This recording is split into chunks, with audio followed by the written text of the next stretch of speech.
अगर लेफ्ट में दिल के नीचे दर्द हो तो फिर आपको टाइफाइड है और स्प्रीन का दर्द है। अगर राइट साइड पे चेस्ट के नीचे दर्द हो तो फिर लीवर का दर्द हो सकता है। अब गैस क्यों रहती है? जो जो लोग रात का खाना हजम करके नहीं सोते उन सबको गैस हो जाती है। जो जो लोग खुश्क खाना खाते हैं और दबा के खाते हैं, खाना लताड़ के रख देते हैं, उनको भी गैस हो जाती है।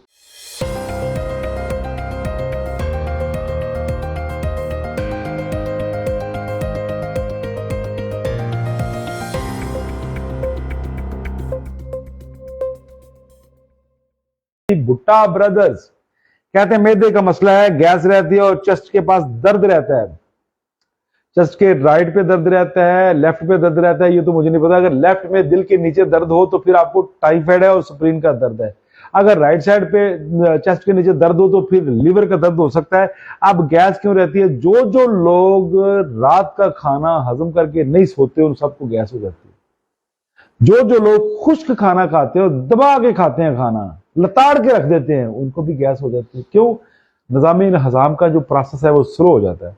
मेरा आपको ये मशवरा है, अगर कुछ आता है बगैर दवाई के गैस का मसला हल हो जाए तो उसको चाहिए कि मगरिब के टाइम अपना खाना खा ले, मगरिब की नमाज से पहले खाना खा ले, ताकि आप मगरिब की नमाज भी पढ़ेंगे, इशा की नमाज भी पढ़ेंगे तो फिर एक्सरसाइज से खाना आपका हजम हो जाएगा। जो लोग खाना हजम करके सोएंगे उनको गैस का मसला नहीं बनता। जो खाना हजम नहीं करते फिर वो दवाइयों का सहारा लेते हैं। फिर दवाइयों का सहारा तो बिजनेस है, वो तो कारोबार है।